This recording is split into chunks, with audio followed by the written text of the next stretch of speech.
네, 안녕하십니까. 리차드 양양수입니다. 자, 오늘이 7월 8일 수요일, 지금 현재 지각 오후 1시 정각입니다. 자, 일단 간밤에 미국 증시가 또 갑작스럽게 큰 폭으로 밀렸어요. 내지 2% 정도. 이 정도면 큰 폭이죠. 자, 그럼 문제는 뭐 사실 뭐 특별히 악재가 생긴 것은 아니죠. 기존에 있었던 코로나 문제, 코로나가 미국 전역, 이게 다시 재확산돼 가는 것이 아니냐라고 하는 우려. 자, 이것 때문에 그렇게 하락을 했다는 건데, 이거 말고 다른 악재가 없었고요. 사실 이제 코로나 문제는 그 전부터도 계속, 특히 파우치 소장이 경고하듯이 있었던 그런 문제입니다. 코로나가 문제가 아니라, 사실상은, 미국 증시가 최근 5거래일 연속 상승을 했습니다. 나스닥 같은 경우는 연일 최고치까지 사상 최고치죠. 갱신하는 모습으로 진행이 됐었죠. 아무리 그것이 의미가 있다 손 치더라도 기술적으로 봤을 때 상당히 부담이 되는 정도 였었다는 것이죠. 그 상태에서 코로나가 그런 조정의 빌미가 됐다라고 하는 것이 사실 내면적인 그러한 판단일 것입니다. 자, 문제는 그냥 이제 우리 시장에 참가하고 있는 외국인들의 태도라는 것이죠. 그들은 이제 그 미국 시장의 내면적인 그러한 분위기나 내용 그런 것에 보다는 수치로 제공되는 외형적인 모습에 다소 기계적으로 대응하는 그런 측면이 상당히 강합니다. 물론 이러한 모습은 지난 3월 달부터 6월 달까지 자, 이른바 동학개미라고 하는 국내 개인 투자자들이 강력히 만들어 놨던 당시 현재 강한 회복 장세에서 그들이 보였던 외국인들이 보였던 그런 일관된 매도 스탠스 계속해서 매도를 했죠. 그런 모습과 크게 다르지 않습니다. 그래서 뭐 놀랍거나 큰 문제가 된다든가 그런 것은 아니다 하는 건데 대세는 지장이 없다는 것이죠. 하지만 자, 우리 생각에는 이런 거죠. 삼성전자의 실적이 좋게 나왔으니 또 그동안 삼성전자에 대해서 외국인들이 계속 매도했다가 지난 6월 중순부터 외국인들이 삼성전자에 대해 입기를 하기 시작을 했죠. 그래서 이제부터는 삼성전자가 주도하는 지수 상승 장세가 될 것이다. 이렇게 예상하고 기대했던 건데요. 자, 그러한 발행과 기대에 다소 찬물이 끼얹어지는 그런 측면은 좀 있는 것으로 판단이 됩니다. 방향은 맞으나 속도상의 문제가 약간의 차질이 생긴 그런 정도로 생각이 됩니다. 그리고 시장의 색깔도 삼성전자가 리드하는 대형주 위주의 IT, 대형주 위주의 지수 상승 장세가 된다라고 했을 때는 시장이 교통정리가 좀 됩니다. 하지만 그렇지 않고 이것도 올라가고 저것도 올라가는 식으로 이것저것 올라가는 그런 상황이 되는 종목 장세에서는 겉으로 봤을 때 상당히 화려해 보이지만 하지만 초점을 맞춰서 어떠한 종목군에서 수익을 내기는 그렇게까지 쉽지가 않습니다. 그래서 그런 장세를 외화 내빈 장세라고 하죠. 지금 그런 것 같아요. 자칫 잘못하면 그렇게 될 소지가 좀 있습니다. 그래서 그와 관련된 시장 판단과 좀 고민을 좀 해야 된다는 건데 전체적으로 시장의 흐름, 특징, 맥 이런 것 등을 계속 점검을 해야 되겠고요. 특히 오늘은 이 종목을 조금 말씀드릴까 합니다. 삼성 바이오로직스인데요. 오늘도 비교적 큰 폭으로 밀려 내려가고 있습니다. 한때 85만 원까지 갔던 종목이 지금 72만 8천 원. 종가 기준 최고가 대비로 한 10% 넘게 현재 하락세가 꽤나 장기적으로 지속되고 있어요. 벌써 한 달 가깝게 계속 내려가는 그런 모습입니다. 현재 보고 계신 화면에 우하단에 있는 차트가 바로 삼성 바이오로직스의 차트죠. 그래서 차트 모습만 보면 마치 무슨 문제가 있는 것 같은데요. 어떤 문제가 있는지 현재 감당할 수 있는 것인지 아닌지 전반적으로 다시 한번 점검을 해봐야 된다는 거죠. 물론 결론은 특히 안 갖고 계신 분들은 오히려 매수를 할 기회다. 그렇게 보시면 됩니다. 다만 이 종목도 현재 이렇게 내려올 때에는 다소 현재 주가 상승이 그 전처럼 아주 가파르게 올라가기보다는 약간의 탄력성이 좀 떨어질 소지가 있다 하는 것 정도는 좀 감안을 해야 될 것 같습니다. 일단 그런 정도입니다. 자, 그런 내용을 좀 말씀을 드릴 건데요. 순서를 밟아서 우선 시장을 먼저 이슈부터 챙겨서 보도록 하겠습니다. 자, 미국에서 코로나가 아직 확산될 우려가 있다는 것이죠. 이거는 뭐 앞에서 말씀을 드린 그대로입니다. 특별히 문제가 될 만한 새로운 문제는 아니다. 인 거죠.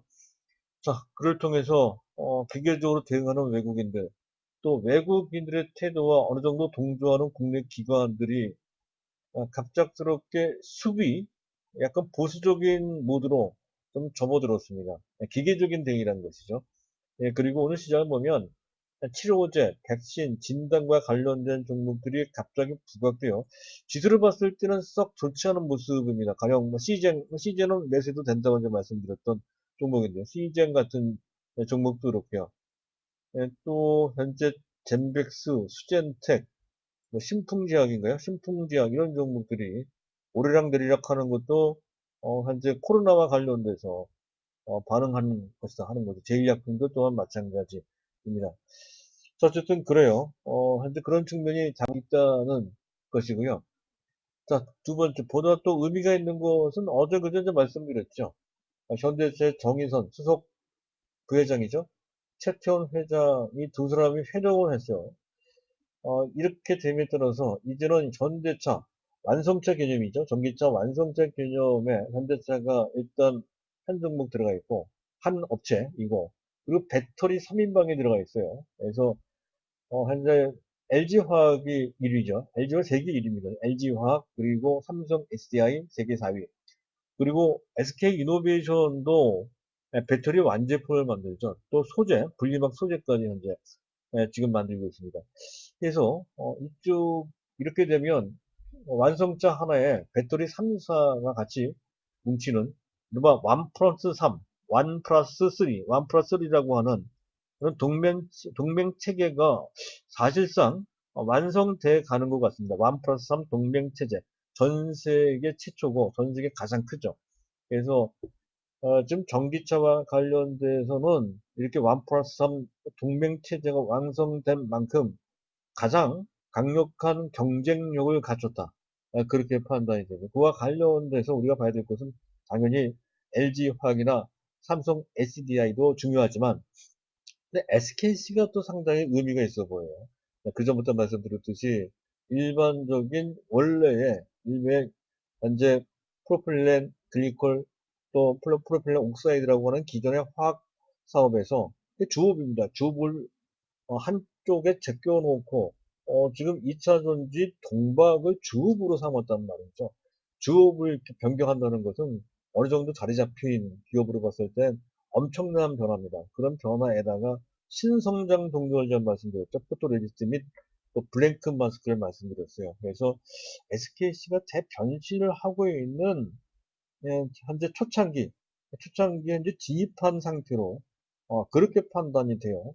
아직까지 갈 길이 많이 남아있다는 거죠. 이왕 얘기가 된 김에 차트를 켜놓고 말씀을 드려야 되는데 제가 깜빡했습니다.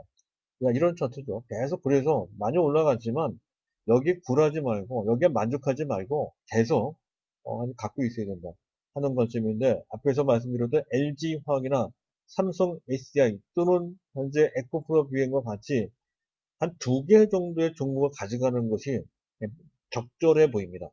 그런 정도를 먼저 말씀드리도록 하고요.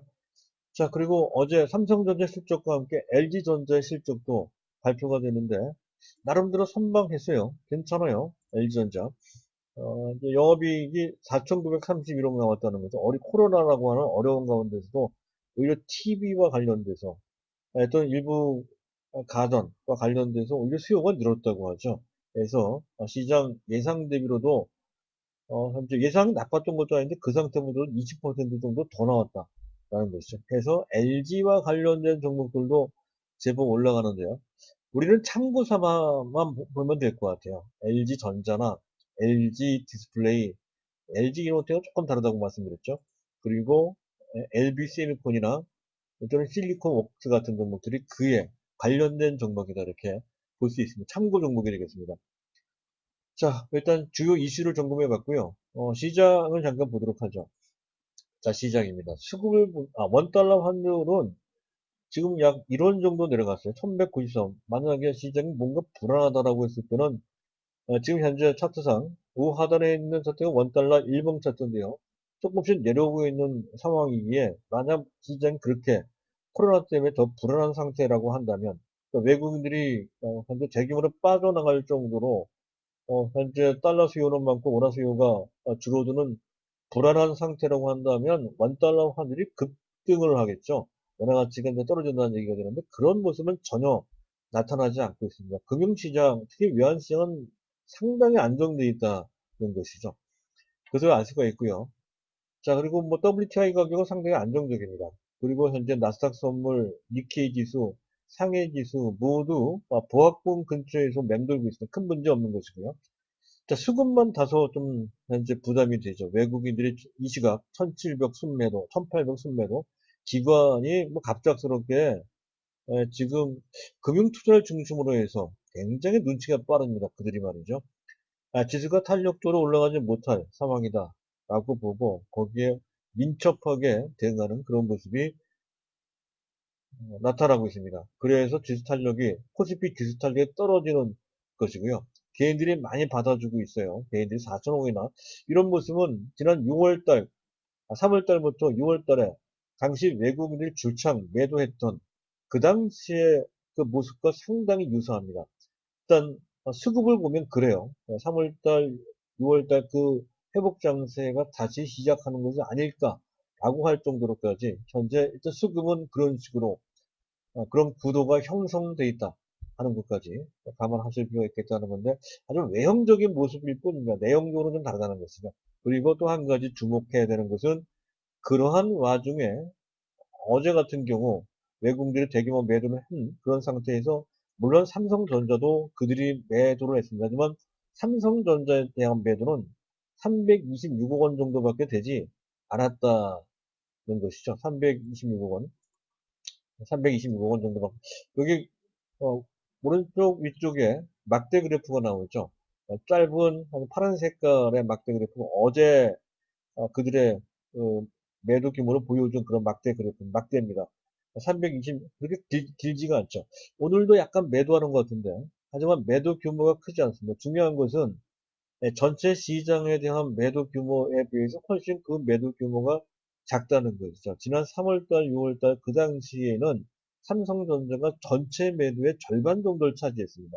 지금은 매도하더라도 그 정도 비중이 아니고 매수를 하면 아주 강력히 매수를 하고 하는 태도를 어느 정도 견지하고 있다는 거죠. 그래서 삼성전자에 대한 가능성, 그러니까 수급과 관련된 뭐 긍정적인 포지션 이런 것들은 여전히 남아있는 상태다. 그렇게 판단되는 이제 수급 상황이라고 할 수가 있겠습니다. 그리고 마지막으로 항상 체크하는 게 있죠. 베이시스인데요. 자, 이게 현재 플러스로 반전됐다. 즉 컨탱보로 갔다가 오늘 미국 증시 등 또 외국인들은 매도를 하고 하니 일단 다시 수그러 들을 수밖에 없다는 것이죠. 잠깐 마이너스, 즉 베고데이션 상태가 되겠습니다. 아직까지는 지수가 탄력적으로 올라갈 준비가 안 돼 있다는 것을 현재 보여주고 있는 것으로 판단이 됩니다. 뭐 이것이 사실은 현실인 것 같습니다. 어느 정도는 받아들일 필요가 있다는 것이죠. 그래서 삼성전자가 빠른 속도로 올라가기보다는 계속 이런 식으로 숨을 고르면서 조금씩 진행되는 쪽으로 간다. 이렇게 보는 게 마땅할 것 같습니다. 다만 이렇게 가다가 어느 순간 되면 상당히 가파르게 올라갈 소리는 상당히 강하죠. 네, 그런 관점으로. 이거 먼 미래를 본다라고 했을 때는 당연히 현재 단기적인 흐름에 연연하지 않고 계속 보유하는 것도 너무나도 마땅한 판단이고요. 자, 여기까지, 그리고 이제 특징을 잠깐 보도록 하죠. 특징을 봐야 시장 흐름, 또 그와 관련된 맥을 짚을 수 있기 때문에 그렇습니다. 지금 가만히 보면 현재 코스피보다는 코스닥이 월등하게 상대적으로 강한 면모를 보이죠. 이 모습도 지난 3월달에서 6월달까지의 회복 장세와 외형적으로 비슷합니다. 하지만 내용상으로 봤을 때 내면적인 힘, 전체 분위기 등을 고려한다면 그때는 추세 상승이, 이건 틈새적, 그때는 추세적 현상이었고요. 3월달, 6월달은. 지금은 약간 틈새적 성격을 갖고 있다는 거죠. 왜 그런 차이가 나냐면, 일단 외국인들의, 개인들의 매수 강도가 그 전만 못합니다. 어디는 많이 매수를 하지만, 최근 들어, 현재 개인들의 매수는 그 전 동학개미가 보여줬던 아주 강력한 그런 매수가 아니라 눈치를 보면서 샀다 팔았다 간혹 순매도가 나오기도 하는 그런 정도로 약간 뒤로 꼬리를 내리는 듯한 그런 상태라는 것이죠. 그리고 그에 따라서 일반 개인들이 주도했던 이른바 바이오 관련주들 또 몇몇 또 뭡니까 전에 말씀드렸던 2차 전지 관련주들이 그동안 그동안 보였던 그러한 아주 강력한 탄력성에 잘 안 나와요. 그게 차이입니다. 아주 근본적인 차이라는 것이죠. 그래서 계속해서 일부 바이오 및 그리고 2차 전지 관련주에 대해서 긍정적으로 보더라도 하지만 주가가 가파르게 올라갈 것이다라고 하는 그런 기대치는 좀 낮춰서 봐야 된다는 것이죠. 자, 그리고 언택트는 여전히 강해요. 특히 카카오는 무섭게 올라갑니다. 카카오를 한번 볼까요? 이렇게 시가총액 40조가 넘어갔습니다. 시가총액이 지금 현재 40조 넘어 뭐 45조 이렇게 갈 수도 있는 네이버랑 잠깐 볼까요? 네이버 같은 경우에도 보면 네이버는 탄력이 약간 떨어지는데 어쨌든 현재 네이버도 상승세를 살리고 있는데 보다 가파르게 올라가는 종목은 카카오다 하는 거죠. 이것과 관련돼서도 잠깐 볼 내용 등이 있습니다. 이게 뭐냐 하면 게임기도 마찬가지인데요. 비공표, 무형자산이라고 하는 개념이 오늘 아침에 경제신문에 보도가 된 바 있습니다. 소개가 된 내용인데요. 비공표, 알려지지 않은 공식적으로 발표하지 않은 무형자산, 유형의 자산이 아닌 보이지 않는 무형의 자산인데 현재 뭡니까 공표한 무형자산이 아닌 무슨 예를 들어서 뭐 특허권 같은 그런 것도 특허권이나 영어권 같은 것이 이제 어, 공표된 무형자산이라고 한다면 공표되지 않은 무형자산의 개념이 있다는 것이죠. 바로 언택트와 관련된 종목들이 그러한 비공표, 공표하지 않은 무형자산이 생각보다 많다, 크다. 이런 얘기를 하는 겁니다. 가령 뭐 현재 뭐 카카오도 그렇고 네이버도 그렇고 그쪽 지역 현재 뭡니까 카톡이라고 하는 그 SNS에 그쪽에 시장 지배력이 막강한 이게 다 무형의 자산입니다. 현재 또 거기에 그러한 서비스를 이용하고 있는 이용자들의 그 서비스에 대한 충성도도 어마어마하게 강하죠. NC소프트 봐요. 리니지 같은 경우에는 여전히 20년 넘게 그걸 애용하는 사람들이 상당히 많고 충성도입니다. 플랫폼 지배력, 시장 지배력, 플랫폼 지배력 이런 것 등이 현재 비공표 무형자산이라는 거고요. 그리고 삼성바이오로직스도 그게 있어요. 현재 객관적으로 현재 보이는 비공표 무형자산이 가장 큰 업체로 삼성바이오로직스를 또 지목하기도 합니다. 이유는 고객사와의 신뢰관계 및 삼성바이오로직스 자체가 갖고 있는 신인도 이런 것 등이 보이지 않는 공표되지 않은 무형자산이라는 것인데 이게 수조 원대에 이른다는 것이죠. 어쨌든 그 내용은 우리가 좀 알고는 있어야 될 것 같고요. 주가로 평가하기는 그렇게 쉽지 않은 이런 내용이 되겠습니다. 어쨌든 그들이 올라가는 근거 중에 하나로 이것이 자리 잡고 있다는 정도까지만 개념상 우리가 이해를 하면 될 것 같고요. 자, 그리고 5G가 부상을 합니다. 근데 순환매라고 봤던 건데 다소 조금 우리가 그 시각을 조절할 필요가 좀 있다는 것이죠. 지금 현재 차트 화면이 잘 안 넘어가고 있는데요. 일단 몇 가지 제가 말씀드릴 수 있는 것은 자, 이런 것들입니다. 정리를 해서 제가 말씀을 드릴까 하는데요. 이제 넘어갔습니다. 지금 뜨는 것을 보면 오이솔루션 그리고 에이스테크 보세요. 에이스테크는 되게 많이 올라갔어요. 그리고 오늘 같은 경우에 유비커스도 꽤 많이 올라가죠. 유비커스.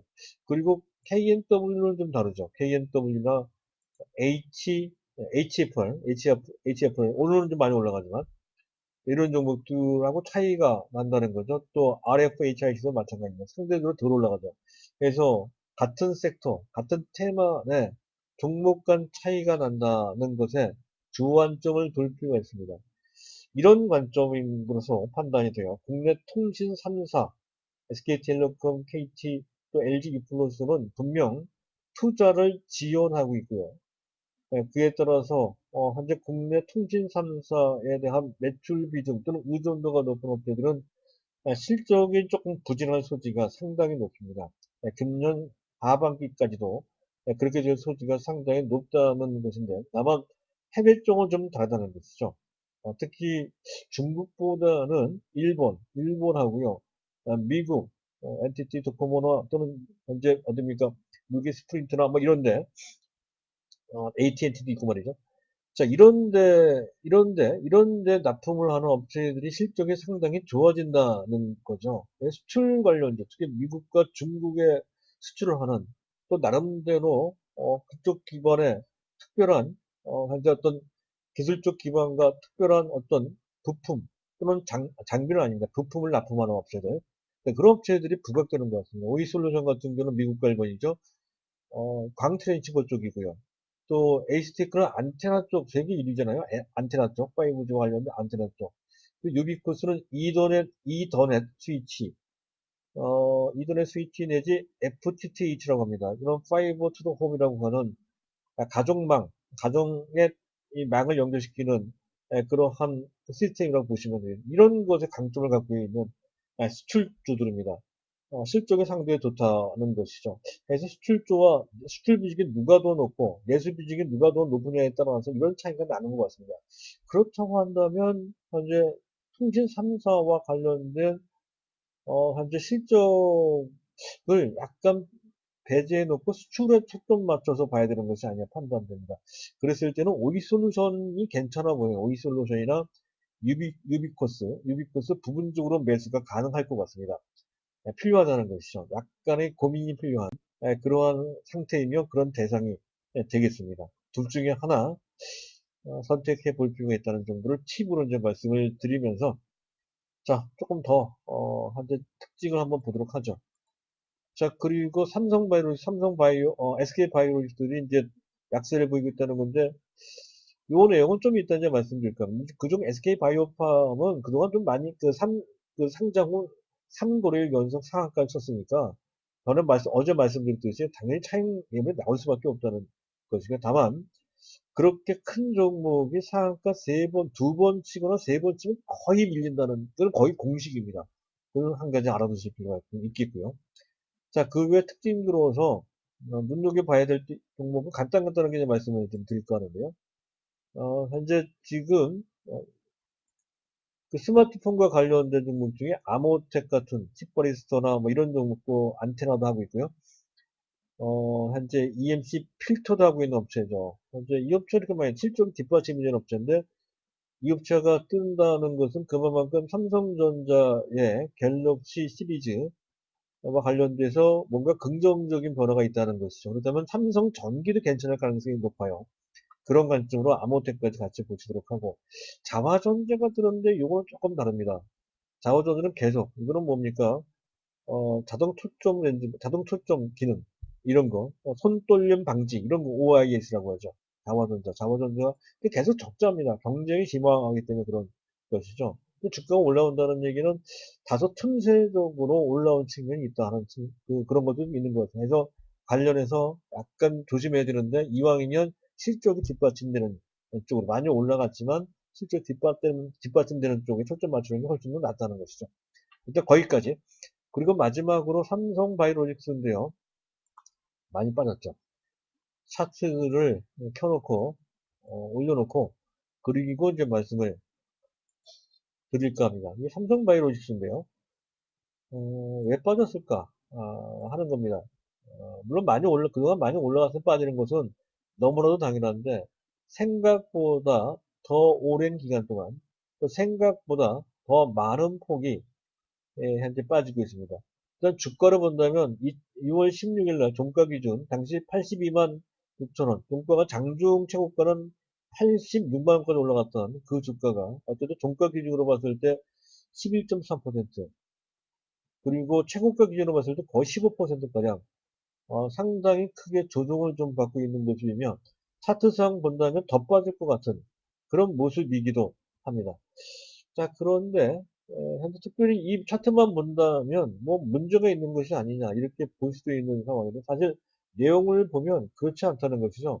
일단 현재 최근 들어서의 실적만 본다면 아주 뛰어납니다.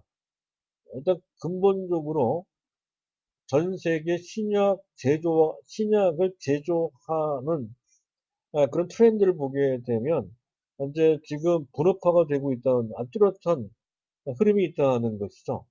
즉 파이프라인부터 또 신약 개발까지 또는 임상까지 다 진행되는 이러한 일련의 개발 과정과 생산 과정이 서로 분리되고 있다는 것, 전문화되고 있다는 것이죠. 또 생산하는 게 굉장히 까다로워서 그 생산 시설을 갖추고 있는 믿을 만한 업체가 특별히 존재해야 된다는 거죠. 어쨌든 그렇게 아웃소싱 되고 있다는 거 사실 반도체도 비슷해요. 그 역할을 하는 데가 현재 TSMC이며 그것을 쫓아가는 데가 삼성전자잖아요. 비슷하게 현재 제약 과정도 마치 반도체가 그렇게 하듯이 현재 기존을 받아서 그 기존대로 생산을 해주는 식으로 흘러가는 것이 글로벌 트렌드라는 것이고요. 거기에 지금 삼성바이오로스가 세계 생산량 캐파가 1위죠. 제3공장까지 현재 돌아가고 있는 아직 풀로 들어가는 건 정도까지는 아닙니다. 2공장은 거의 풀로 들어가고 있고 3공장은 아직은 풀은 아닙니다. 어쨌든 계속 가동률이 높아지고 있는 그런 상황 속에 지금 생산 캐파가 36만 2천 톤인가요? 36만 2천 리터입니다. 세계 제1위죠.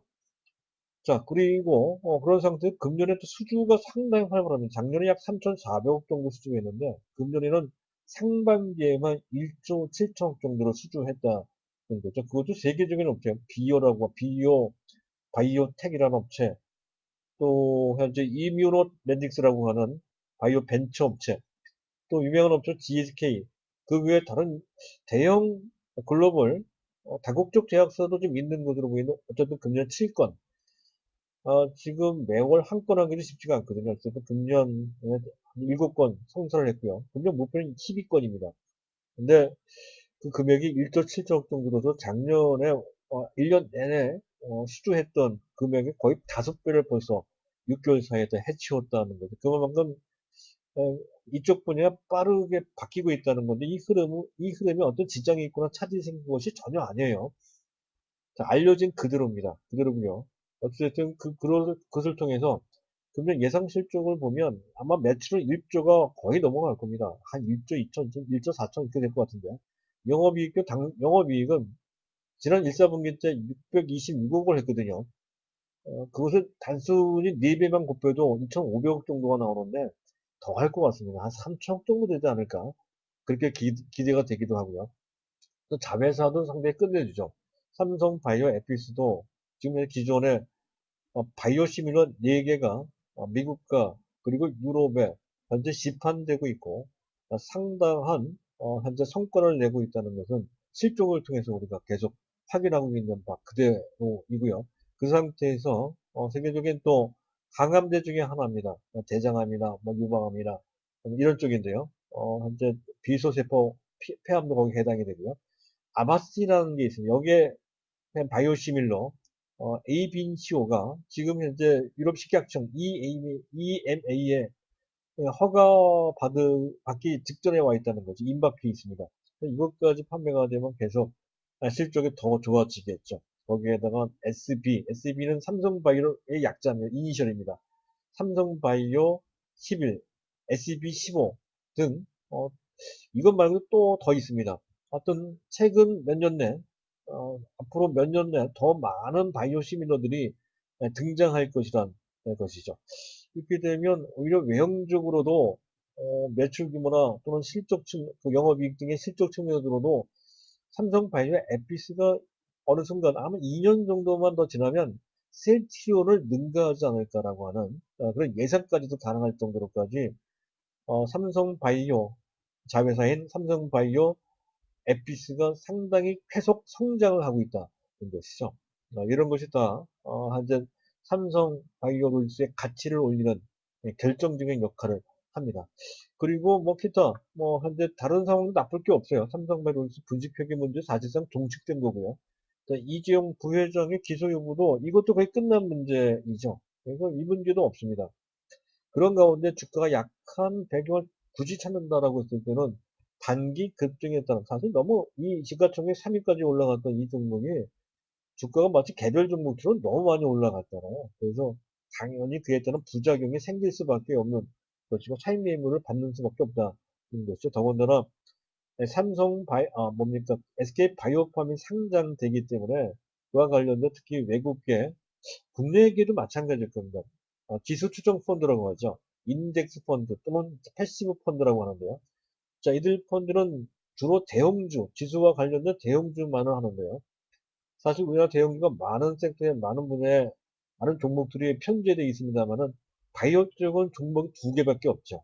하나는 삼성바이오로직스 및 셀트론밖에 없다 보니 현재 그들이 한 종목을 이걸 좀 분산하기에는 너무 좁은 영역이었다는 거죠. 거기에 SK 바이오팜에 들어가니 그래서 다시 안분할 필요가 있다는 거죠. 기존에 많이 쏠려 있었던 삼성바이오로직스의 지분을 비중을 약간 줄이고 그리고 거기서 나온 돈으로 SK 바이오팜을 매수한다는 식으로 이제 안분을 한다는 개념인데 그것이 외국계 패시브 펀드뿐만 아니라 국내 패시브 펀드, 인덱스 펀드 같은 데에서 최근까지 진행하고 아직도 진행 중에 있습니다. 예, 그런 관계. 생각보다 이 영향이 좀 큰 것 같습니다. 예, 그리고 또 한편 현재 일반 개인들도 증권사가 최근에 바이오들이 너무 급등하고 많은 문제가 생겨서 그런지 미술은 뭐 당연하겠지만 신용까지 현재 좀 막아놓고 있는 상태. 바이오에 대해서는 그렇게 좀 하고 있습니다. 그래서 지금 매수세가 그 전만 못해요. 매물은 좀 강해지고 일반 개인에 의한 매수세는 그 전만 좀 못하고 그러다 보니까 주가가 생각보다 좀 많이 밀리는 것 같아요. 그렇다면 결국 결론은 이거죠. 펀더멘탈상의 어떤 문제가 생겨서 빠진 것이 아닌 다소 분위기나 어떤 수급과 관련된 기술적인 요인에 의해서 밀리는 것에 불과하다. 이런 결론을 상당히 신뢰성 높게 우리가 가질 수가 있습니다. 그렇다면 갖고 계신 분들이야 뭐 여태까지 잘 참았는데 못 참을 이유 전혀 없는 것이고 안 갖고 계신 분들은 조금 더 빠지는 한이 있다 하더라도 지금 이 상태, 20에서 밑에 있는 이 상태가 오히려 장기적 관점에서 현재 매수할 기회다. 타이밍에 관련된 고민을 좀 해야 되는데 추세적으로 봤을 때는 매수할 타이밍입니다. 그렇게 보시고 이 종목을 판단하시는 것이 맞을 것 같습니다. 자, 오늘은 여기까지고요. 이 내용에 어느 정도 현재 공감하시는 분은 좋아요 버튼과 구독 버튼을 꼭 눌러주시기 바랍니다. 감사합니다.